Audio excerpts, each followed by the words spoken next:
Come get some. No, I'm just kidding. I'm just kidding. No, I'm good, thank you.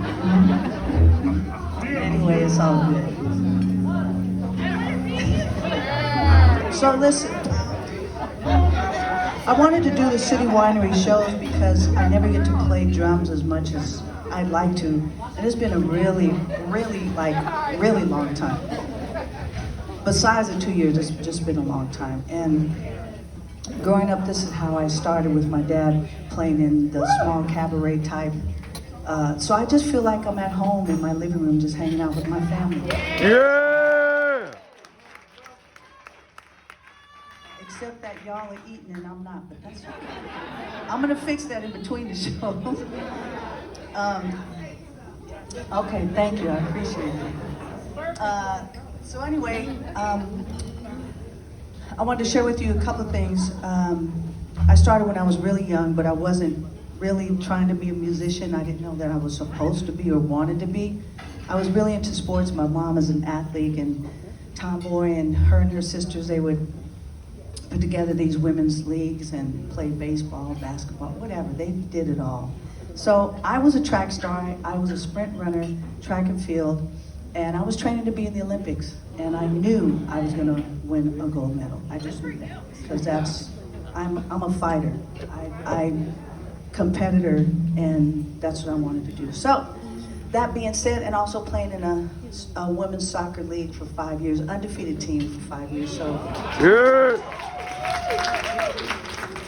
so some of you don't. I mean, again, the bigger concerts, I can't sit here and explain all this. You know, I can't have a conversation, but here I can. So I really enjoy this. So anyway, I was playing. Let's see, my dad at 15, he had a band called Azteca. And they were on a tour with Temptations, Stevie Wonder, and Earth, Wind and Fire. And my dad had an 18-piece band, and my dad was playing timbales, and his percussion player was playing congas, but he got sick. So they had this big gig to play, well, it was actually not a big gig, it was just for one of the mayors in San Francisco. So it was about 3,000 people.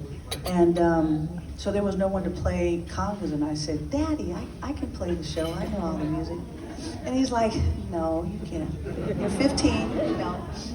And so I went to my mom's and I said, Mommy, Daddy won't let me play. Anyway, I know who the boss is, so I got to play. So I went to play the show, and my dad's band, having an 18-piece band, you know, the musicianship, the level of that, you don't realize. It's like, yeah, I know the music, but then when you sit down and you play with this incredibly amazing, strong band, you're like, wow, okay, I've got to sit up straight. I've got to, you know, I'm ready. We didn't even have rehearsal. I knew the music. I just went and did the gig. Like, it was crazy. Because my dad didn't know that I really knew the music. So he wasn't sure what to expect. So we started playing the show. One of the songs, he turned to me. He was here and I was here, and he looked at me and goes, okay, go ahead, take a solo. I said, oh my God, I'm gonna take a solo. Okay, so I started playing, and I closed my eyes like you see me playing. I close my eyes, I'm just like, I'm going in. But that was the first time I really had like an out-of-body experience. I swear, I saw myself watching myself play in front of the crowd. I literally just went somewhere. I had no idea that anyone was in the room except for looking at it. And then when I opened my eyes, while I was taking my solo, I opened my eyes, and then I realized, wait a minute, where am I? I had no idea. I left the building, basically, it felt like. But I could hear the band all of a sudden coming in, like I can hear them, and then I heard the roar of the crowd, and I'm like, wait. Then I started shaking. I was playing, and I was crying while I'm playing. I'm going, I don't know what just happened. And I was just like mesmerized, like, I think I went to heaven and I came back.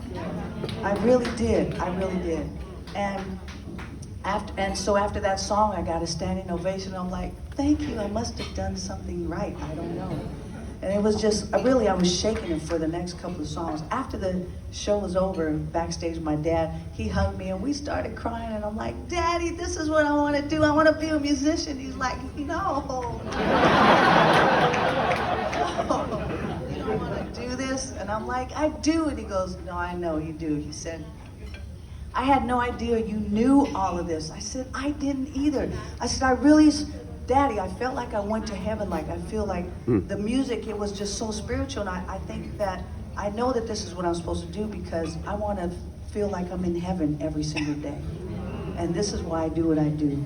And I'm so grateful and honored that my parents have instilled in me so many musical journeys and genres of music. So I just wanted to share that with you because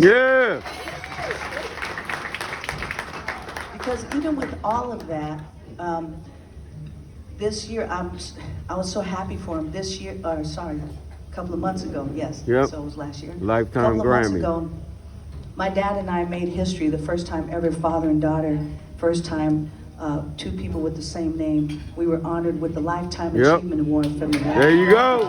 Yeah. Yep. So it was amazing to receive that, especially for him, because all that he's done, I was very proud of him, being his daughter, but for him, I was proud of him. So I wanted to share that with you, because I just got on the phone with moms and pops, and they told me to tell you hello, and sorry that Yay! I know, my phone. Yeah, they said to say hello, and everyone always says hi back to them, and they have their own IG account, and they do crazy things. Anyway, but Pop said to make sure that I tell you that he taught me everything that I know, and that next time I cannot come back to DC without him. So he's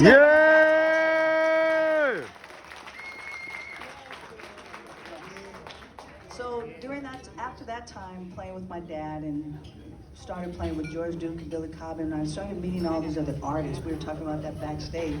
All the artists that I met during that time in the late 70s, it was crazy. Back in the day, it was LTD, George Benson, Ashford and Simpson. Like, it was all these people Marvin Gaye playing these shows, and I'm like, wow, I was so young. And then I got a call, like in 1982, I think it was. I got a call, well, not a call, this gentleman came to the show when I was playing with my dad, and he said, hey, my artist wants to hire you for his show. You don't have to audition, we just want you to come out and tour with us. I'm like, and do what? Play percussion. Okay, who's your artist? And he said, Marvin Gaye. Yep. No, that's what I said. What? Marvin Gaye. And I'm like, heck yeah, I want to go. So anyway, long story short, we go to rehearsal. I called my brother, Peter Michael, and then we had another friend, Tony, who was playing. So we had 3 congas, bongos, timbales, and a bunch of toys. Each of us had the same thing. This whole stage was filled with just percussion, and it was 26 or 28 people in the band, right? So Marvin, it's like, he's just amazing. Like, for me to think that I was going to ever play with Marvin Gaye, I never knew. This was the first beat I learned playing congas. Yeah! You know what song that is? Oh yeah, hell yeah. Yeah, we know what it is. What's Absolutely. Right? Oh my God. So I'm playing in the band, and we're all playing, and it's like, oh my God, I'm playing Marvin Gaye. Right? Yeah? Then I was like, shoot, we gotta dance. I always dance when I play, right? So I said, Peter Michael, Jackson 5. Yay! Hey! So it started getting good, and then the horn players start playing with us, and they start dancing too. And the whole band was rocking. It's like, yeah, and everybody's dancing. I'm like, that's what I'm talking about, right? So got good, and I went, I hit that drum, right? And so Marvin talks like this. Hi, Sheila. God bless you. Oh, I'm so happy that you're here. Thank you so much. Oh, how's mom and dad? Okay, right? Soft-spoken. I never heard him yell. We're playing that, and I hit right. Next thing you know, stop! So the band's like, right? Because we're grooving. We're like, I was doing No shit. He had his back to us, and he turned around and he said, somebody played an extra beat. No! It wasn't me. So I was so scared. My heart, you could hear it pounding, and I'm like, oh my God, I'm fired. I'm going home. That's it. I'm done. I did something wrong. I hit an extra beat. I don't know what happened. How could he even hear it? There's 26, 28 people playing, but he heard it. He wasn't looking. And I'm like, man, he's incredible. But I can't say anything. I'm scared. So anyway, I just went, God, everybody's looking around and said, it had to be one of you 4 people right here. So I went like this, excuse me, Mr. Gay, I am so sorry. My brother will never do that again. No! Because I got my brother the gig, he just said, I'm sorry, sir, I'll never do it again. Like, you know, so I have to tell you that story because that ministered to me, it really did. 1982, I learned when not to play. That was a lesson. Like, I take lessons from every single artist I play with. That was and a huge one, because you think about it, how long sometimes in percussionists in the orchestras, the symphonies, and they're playing, and they have to wait 82 bars to go, ding. Yep. Or really it's like, ka-ching. But still, it's, you know, you never know. But I'm saying, but that's discipline. And you have to understand that this is, we're having a conversation. If we're playing on top of each other, how can someone hear what the other one is saying? And what happens, we kind of know the structure of the song, but you're watching us create live and make up stuff. I mean, this is not all planned. We'll go into something that we did 20 years ago. Well, you weren't born then, but somewhere down. But anyway, I just wanted to impart that little information because there are a lot of musicians that come to see us play, musicians, singers, whatever. Just know that the space that is in music, the space is the most important part of the song. It's got to breathe, and if you don't let the space be there, it ain't right. See? All right. That was extra. That being said, my daddy said, again, he wants me to play congas. I was like, we don't have any congas. Well, we'll just play, bring those little tiny things. Okay, so I'm gonna play a little something, like usually if my dad was here, my brothers, we would play this live, but we're gonna play it with the band with some pre-recorded because they're not all here. But I just wanted to share with you, this is how I started playing, was congas. This is my instrument.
By the way, everyone on this stage can play and sing multiple instruments. Really, they're amazing. They're all amazing. I just wanted to say that they all have their own albums, their own music, so please follow them because they're incredible. Please support these wonderful musicians that I have as my family.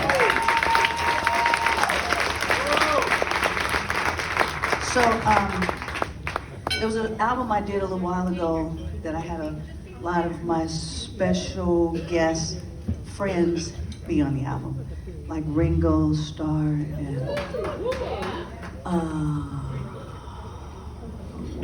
Israel and who?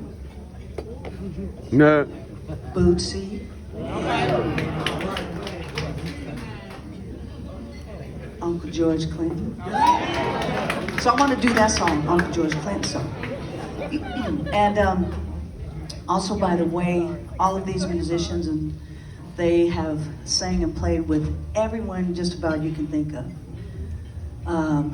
From gospel music This is Bishop right here. This man can preach. He plays a lot of the gospel artists, and so does this gentleman right here.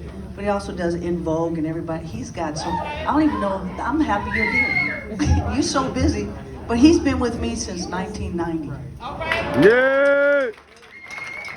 I mean, and Michael Gabriel as well, who was my godson, has played with so many artists as well. Miss Lynn Mabry, she's the original Brides of Frankenstein. She sang all the stuff on Parliament Funkadelic. Flash, all of that. Yep. She goes to that from George Michael to Bette Midler to Stevie Nicks to Fleetwood Mac. It's a long list too, long list. And Miss Roseanne is, man, Roseanne and Raymond grew up together in Oakland in junior high school. So, but it's just amazing that we're coming back together to play again, because it really does, it feeds us. This is our food. This is our food, really is. And we appreciate that you're coming here to partake. But please check out, Roseanne has many albums out. She's an incredible artist as well. So let's do Uncle George Clinton. Listen, I know y'all are still eating, but if you feel like dancing in your seat or getting up, whatever, you don't have to stay in your seat. There's a little bit of aisle here and there. You can eat while you're eating on that chicken wing, whatever. Chicken wing. All right, here we go. You know this song now, come on.